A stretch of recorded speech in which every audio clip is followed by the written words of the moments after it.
Tuesday night, the Board of Selectmen resumed their weekly meetings after taking 2 weeks off due to the holidays. The meeting began with a 30-minute executive session.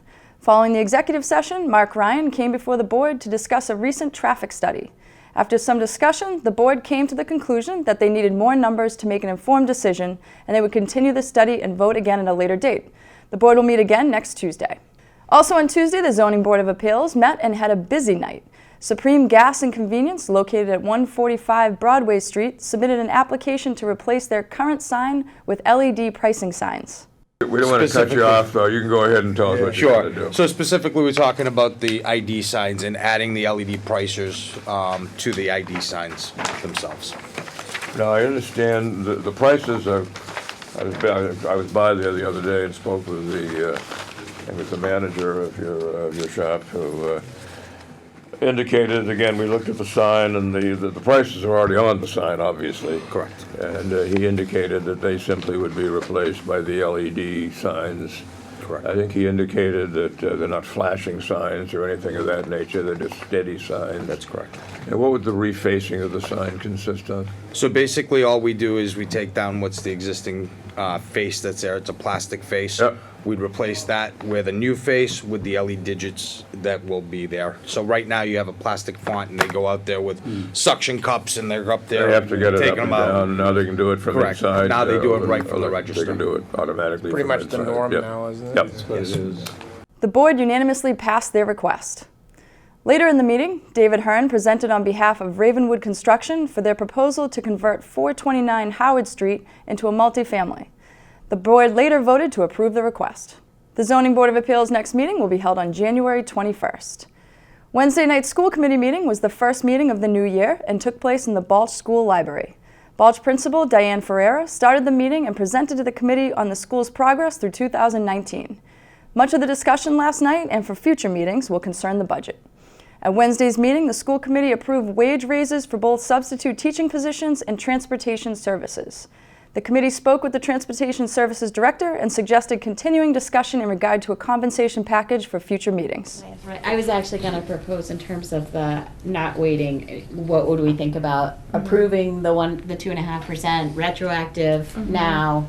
And that would at least give them a little bit of a bonus right now, because it would be an increase that goes back a few months. Right. And then, like, say we want to continue this conversation, but I think it is going to take some time for the business office to pull all the information we want together. Right. And I know we did have an increase of 2.5% in the budget, so Right. I don't think that would have a problem, give us problems with like next year. The school committee's next meeting will be January 27th.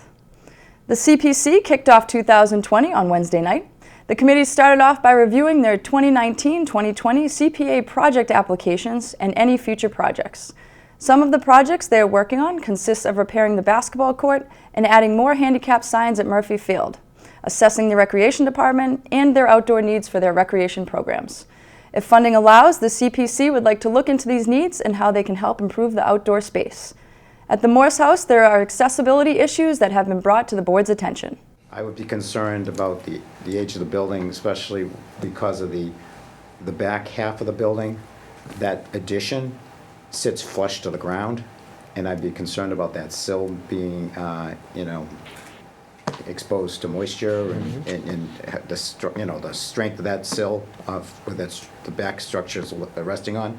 The front part is sitting on a fieldstone foundation, but the back side, the side that what we call the uphill side, is right to the ground, and then on the other side it slopes down, so it's not so. There is you can see the foundation. You can't see the foundation, and plus there's cement or asphalt right up against that back half of the building. So I support doing rehab on this, but we can't sell this at town meeting just as here's the cost of windows and things like that. I'd be comfortable with this saying, okay, the current structure was evaluated, and they said that the structural the bones of the building are fine. It just needs accessibility. There's accessibility issues, the repair of the fireplace, or the hearth, and if they're gonna use the second floor, how we, accessibility to the second floor, if that's gonna be the case, lift or elevator. So things like that. The board agreed to move ahead and look into the costs of renovations and improvements to the Morse House before bringing the proposal to town meeting. The CPC's next meeting will be held on January 22nd. For complete government coverage, tune into the NCM Government channel or watch it on demand at norwoodcommunitymedia.org.